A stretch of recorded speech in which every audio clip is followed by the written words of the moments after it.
there anything on the recruiting front going on right now? Guys are just scheduling official visits at this point for later on in the spring. I saw that there's a running back from Ohio. He has a Favor Azim or Azih or something like that. He just scheduled one. You got super big fish. Like Derek Cooper from Chaminade has scheduled his. Keyshawn Stansel, a nice defensive tackle from Carolina. Camden Portis, son of Clinton Portis, who's committed to Miami presently. He's scheduled his or announced that he's coming, but that's been on the books for a minute. There was another couple of guys that I saw that Miami was trying to get down. Javian Mallory, the running back from West Boca. Favor Akih, Akih, from Ohio. He's one of the recent ones who has scheduled his. And then in terms of targets and conversation, Jackson Cantwell, the number one offensive tackle, 6'7", 300 pounds, damn near 6'8". He's like 6'7" and a half from North Carolina. From Missouri, Nixa, Missouri.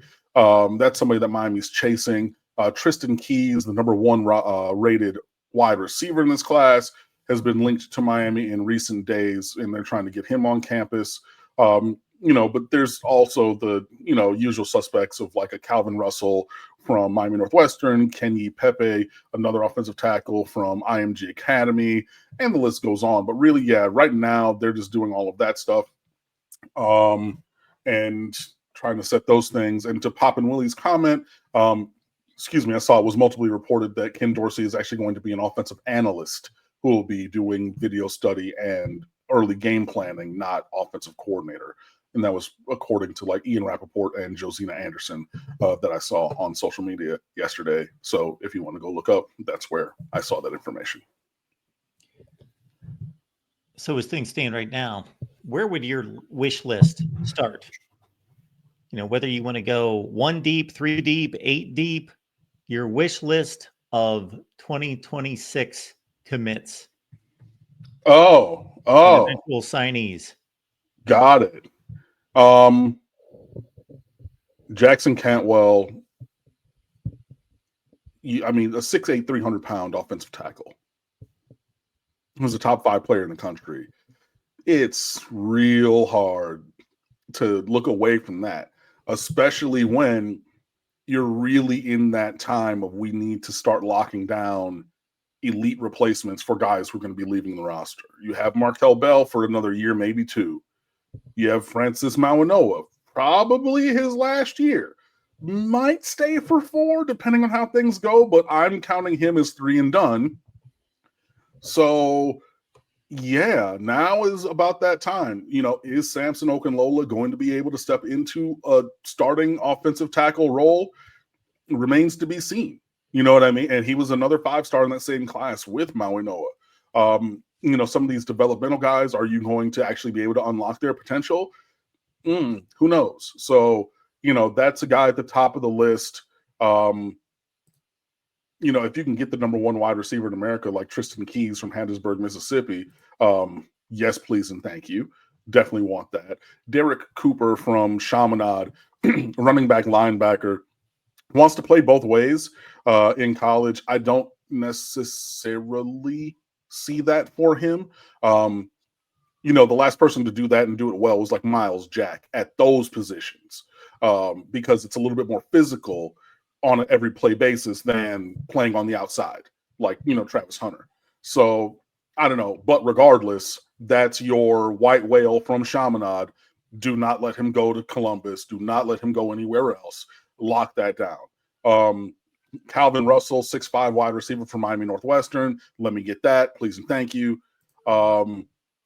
That's probably where I start the conversation in this class. To go further than that, I would probably have to look a little bit more just to refamiliarize myself with all of the different names. But I would say the 4 or 5 that I've listed off the top of the dome is probably where I would start with the wish list in this class. Miles Jack, wasn't that guy something? I remember him at UCLA, and he carried it on into the pros to a small extent. He basically was primarily a linebacker, but to play at the big time college football level, like you Mhm. say, in two physical positions, and he was just I don't want to say one of a kind, but an extremely rare breed. Yeah, exactly. So that was, yeah, he was somebody special, but and he was more physical, more developed than Derek Cooper, who is physically developed, but like Miles Jack was like at the 99th percentile of physicality for his position and age and things like that. Paolo stepping by with this one. We appreciate you, Paolo. Which NFL player's son made you feel old when you saw Miami recruiting him? For me, it was Patrick Surtain the second. Um, I don't know. I think that that's maybe like a good poll question for like others because like working in high schools and things like I've seen these guys, like, and even been in college and seeing their kids early on in their NFL career and everything. Like I was aware of these names and I've seen them and things like that. So like it was less shocking. Like the ones that are really, for me, he's not even a current year recruit yet, but Demarcus Van Dyke the third, DVD 3, like I remember because DVD was behind me, like his father. He was behind me in college.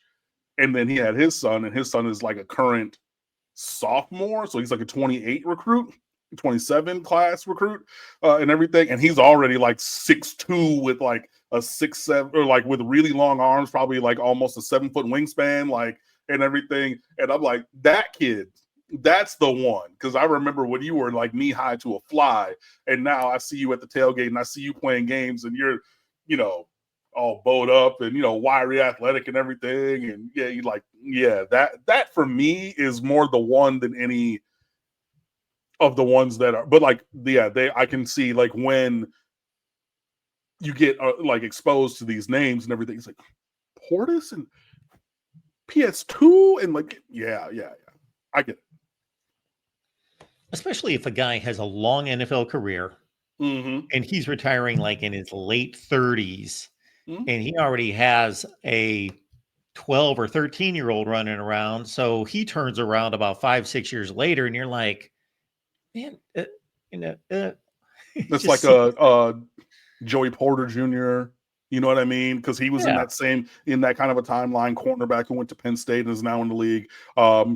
What's his name? Just won a championship, 54 for Philly, the linebacker, son of son of the linebacker, wearing the same number, wearing the uh, same name. Oh my the God! Trotters, Yes, exactly. Jeremiah Yes, Trotter. Yeah, right. So like something along those lines. But I mean, yeah, I would say DVD 3, and he's not a Miami player or anything. But like Gilbert Arenas. I just remember we were in the same we might have been in the same class, but like I'm at the old end of my grade because of when my birthday falls. And like the grade because I was right on the borderline. So my parents held me back. So I was like an older kid. And then Gilbert Arenas was the same year, but like super duper young. So it's almost like a year and a half, 2 years between us type thing. And then like his kid is a senior now. So yeah, Smitty and Kansas City Trotter. Yeah, that was the name that I missed. But yeah, something like that.